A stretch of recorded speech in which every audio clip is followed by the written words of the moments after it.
I'm completely open to the idea of better living through science, sticking laser lights up your nose and wearing strange caps and doing a lot of things that I'll teach you about today.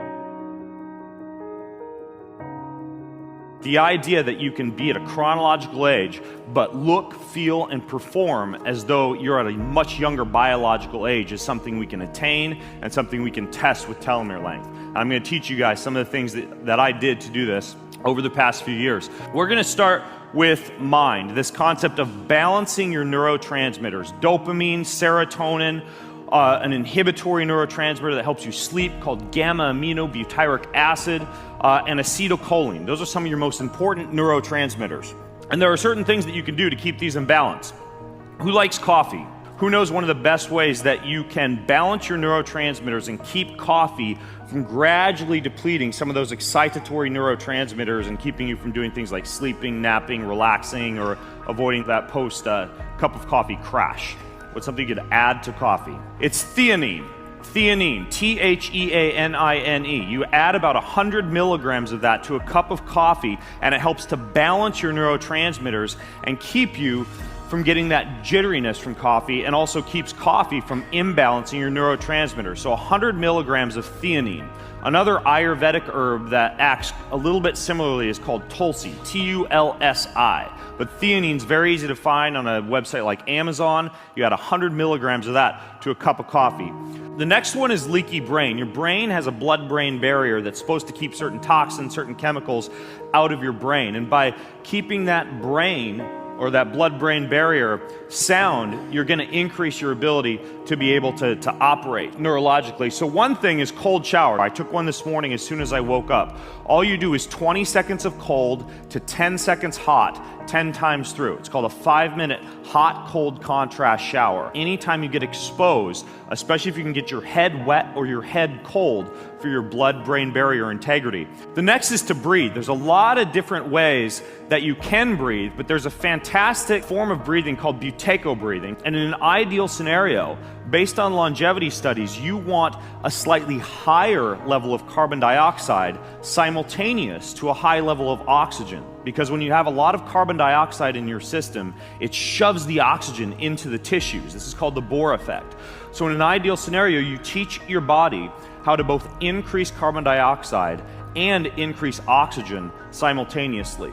The form of breathing that teaches you how to do this is called buteyko breathing, and the way to figure out if you're getting good at it is you take a normal exhale and then you just go for as long as you can without taking a sharp inhale.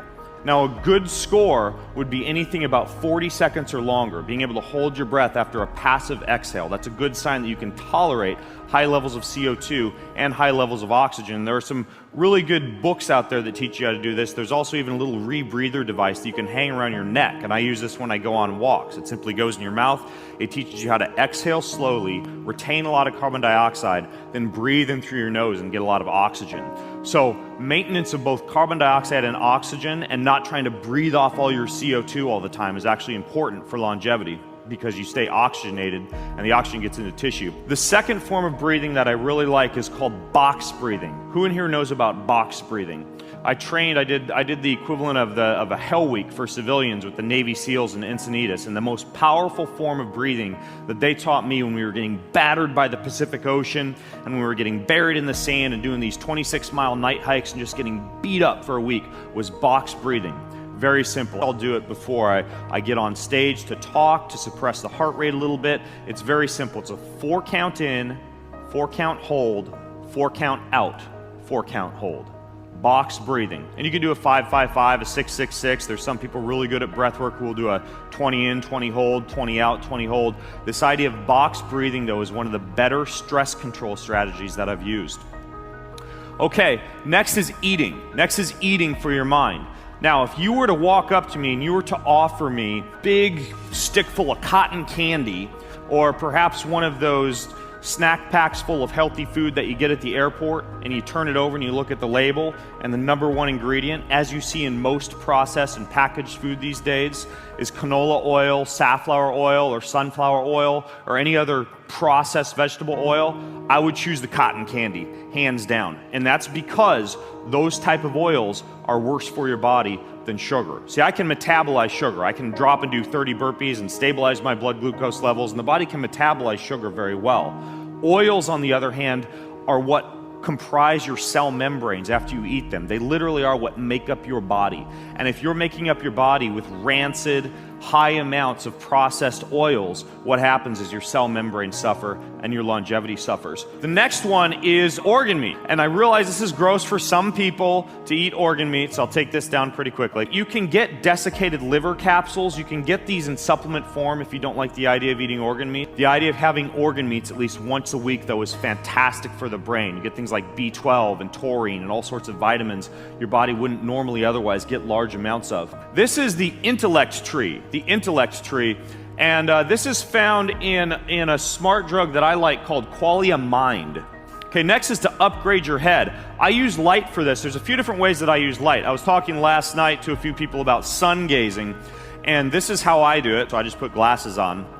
I'm stuck indoors a lot of the time writing. So this is actually fantastic for regulating your circadian rhythm and getting a lot of the benefits of sunlight. It's a greenish blue light wave spectrum, and these are glasses that you wear. I wear these for about 25 minutes every morning while I'm working on my computer, walking around the house, making a cup of coffee, taking a dump with my giant glasses on. But basically, this spectrum is fantastic for enhancing your wakefulness. Greenish blue spectrum of light.